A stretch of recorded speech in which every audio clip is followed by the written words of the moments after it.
it is Christmas month. All my months kind of run together, I'm noticing. But anyway, I wanted to have a quick, like, maybe 10-page short story to kind of bust out the holiday spirit. And it's early in the month, and we had a pretty long month last month, so I wanted to kind of do something fun.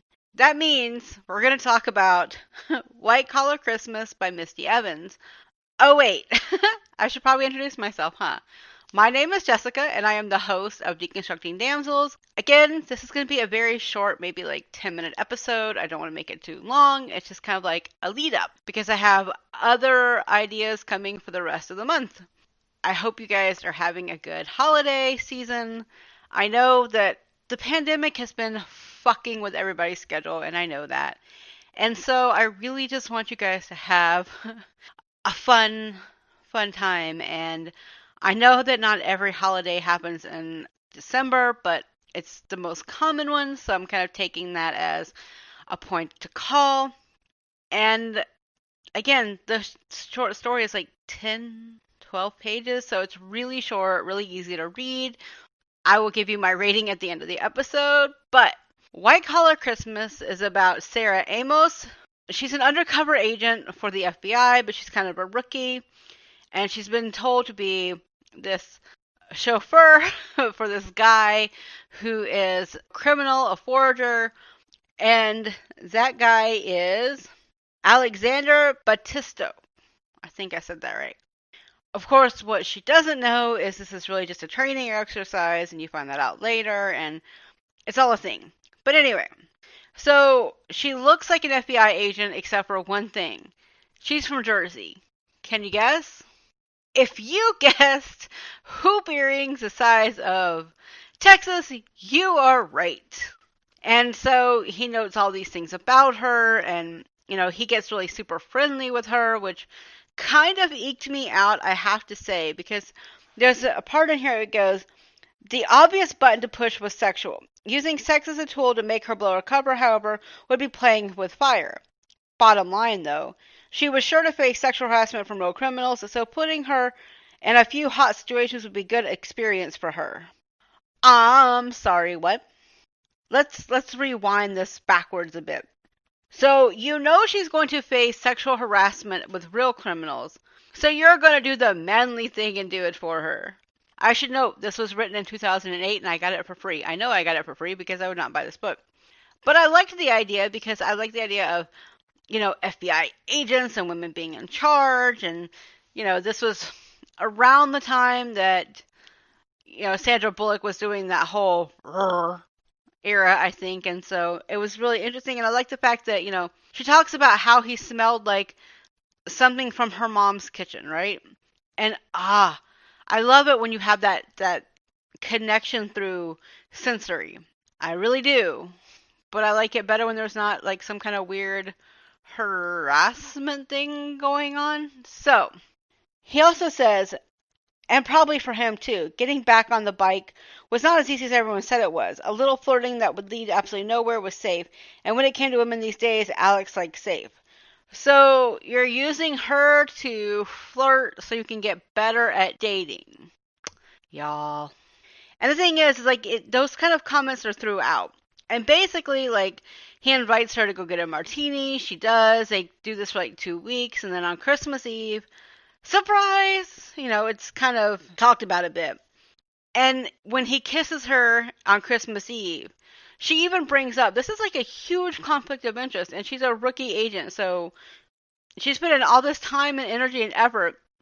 And she even says, this was wrong. She could lose her job for sleeping with him. And really, in the end, did she really want to deepen the betrayal he was sure to feel when the undercover op was over? Did she want him to hate her even more than he would for her deception? You can't see my face, but I'm just doing that look, that. But the thing is, it's like, I actually liked Sarah. Sarah was innovative. She was like pulling things as she went along, grabbing things, making a point, helping further along the investigation by using her sexual appeal, which, But the thing is like, she was doing her job. And I liked it because I actually like these kind of books in historical romance. Like, there's been quite a few where, you've got undercover spies, especially during like the Napoleonic Wars. And I like that kind of feel. And so I really liked the fact that Sarah was like, nah, she's not putting up with this shit. And yet she kind of is. And I was like, ugh. And I wanted to know more about her because, it says she's a Jersey girl, but like, a Jersey girl to what? Like, what is she a Jersey girl? Like, how is this in her example? Like, is she like Snooki? Or is she more like Melanie Griffith's character in Working Girl? They're both Jersey girls, but they're very different versions of it, right? So I kind of wanted to see this, what she put it in, and it seemed like there's no explicit information, but it seemed like to me that she wasn't white. Like, she didn't code as white. And I don't know if I'm wrong about that. I could be. But when I was reading, that was a code I got. And I appreciated that, right? Like, I appreciated the fact that she didn't seem to be an unexpected character. And, you know, honestly, with Alexander, I could take or leave him. And, like, there's a lot of information that's not posted, which I'm assuming this is probably part of a series, and I just don't have the series. And maybe this is a prequel, I don't know. But it talks about how, like, he created the Clark Project when he lost his partner Randy Clark, and he works with the FBI and the NYPD or somehow as a trading expert in New York. And I wanted to like him, but I felt really skeevy about how he was like dating her kind of off the clock because she's supposed to be his chauffeur, and like all these things are supposed to go through, and yet I don't know, guys. It kind of it fell flat for me. But again, I really liked Sarah, and unexpectedly so, because like she seemed to be putting thought in this, and like when she was dressing up for Christmas to go see him for one last time before he was, caught in a sting operation, she was like, okay, I'm gonna dress nice. She's got like this white wool coat and this red dress and these heels, and she mentioned she's short on cash, so she's put money into this and taking out the weird power dynamics. I liked it. Like, I liked the fact that she dressed up. She was like, okay, this is what we're gonna do. This is how we're gonna do it. I appreciated that. So, rating this, would I read it again? Well, obviously I reread it because I hadn't read it in a while, but would I read it again without forgetting it? Probably not. And that's just simply because, again, the power dynamics kind of not real fond of them. Would I read more of Misty Evans? I mean, maybe, but not on a high list. Like, it's one of those, maybe if I get time. Would I want to see more of Sarah? Probably. Like, I would like to have her fleshed out a lot more. I thought, like I said, I thought she was amazing, and she uses like a lot of terms that are food based.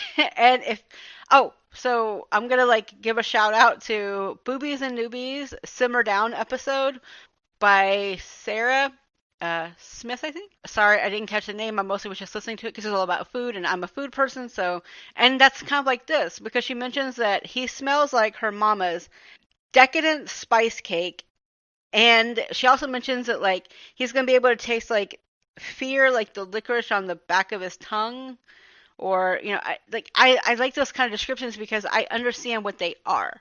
Universally, I understand what these smells are and what they mean, and so I really appreciated that. And she compares him to a sexy Antonio Banderas, which in 2008, maybe, but like early 2000s, late 90s, hell yes. Like, we all saw why Melanie Griffith was with Antonio Banderas look wise and voice wise, and just there was you understood this feeling. And so I liked the descriptions. I liked Sarah. I'm not sure if I would read Misty Evans again, but I appreciated the world and the way she kind of like made it stand out. I do wish she had talked a little bit more about how Sarah had changed over time, but that's kind of just me being picky, I guess. Like, changed physically to fit the roles that she was supposed to be in. I kind of just wanted to give you guys something positive to start the month out, because again, November sucked. Like, there was a lot of sucking, especially for Americans, but also internationally, because unfortunately, American politics crash into the world. And so I wanted to kind of start something off. And, while I wouldn't reread this book, I would definitely be intrigued, because I kind of liked the show White Collar on USA. I was a big fan. I liked Hillary Burton's character. I liked Tiffany Amber Thiessen, or Tiffany Thiessen now, yeah, Tiffany Thiessen's character. I liked all those kind of roles. Like, I'm a big fan of Tiffany Thiessen's acting in general. I'm still like thinking of She Fought Alone 20 something years later. But I like that world. So if you guys have recommendations, please send them to me. You can find me on Twitter, Facebook, Instagram under Damsels Podcast. You can also find me on patreon.com/Damsels Podcast. And you can get all kinds of exclusive content, as I mentioned, I think in the last episode. There's going to be nothing but like movie reviews for my husband and I, Sven, for patrons, and they're exclusive and they're kind of awesome. You can also hear Courtney and I discuss kissing the coronavirus, and I mention it because I know the coronavirus is kind of fucking with everybody's life still, and I think our reaction is great because it's Courtney's live reaction as she's reading it, because she's reading it aloud. I'd read it slightly before just because I wanted to have that feedback, and we kind of break it down, and it's great. I hope you guys do that. Thank you so much to my patrons, to Dee, Kelly, Kerry, and Marlene. I love you guys so much, and I appreciate you guys putting some faith in me. And if anyone wants to follow along, they can go to patreon.com/damselspodcast, because the power of marketing. And maybe you will find a lot more to do, because there's a lot of content in there now, guys. Thanks so much. And you can join for like $1. Why not? Well, if you want the content, it's $2. So thanks, guys. Also, I usually don't request this, but if you guys listened and you guys want to review it, review this podcast, not the Patreon, because that's a whole nother thing, and there's no Patreon one, I think. But if you guys want to review, you guys can catch me on Apple, or you can also do it on, like, I use Podchaser because I don't have an Apple product, and Apple kind of slows down my computer, so I don't always, get to that opportunity, but I do try and do it on Podchaser. There's a couple more, but those are the two that I know and have larger experience with. So I would love it if you guys would rate me. I would love it if you guys would let me know. Again, I'm not going to talk about like the reviews on this episode because it's just very short. I guess in Fate of Mate they call it interstitials, and this is like a mini interstitial of even that. So guys, I want you to enjoy this month. I hope you have fun. I have Courtney coming up. The Christmas episode with my husband is coming up, and he's reading a Harlequin for the very first time. That should be interesting. And I also have Blending In with RJ Blaine. If you guys want to be on the episode, please, please, please let me know. And I previously mentioned that I was going to be busy for the next 6 months. I forgot. So around December 16th until the beginning of the year, I will not be in school because it's a school holiday, and my school will not be going because it matches up. So I will be recording, and I will be putting things together, and I am hoping that I can like bank a couple more episodes so you guys can enjoy what I've been reading, and what we hopefully I'll have a guest have been reading.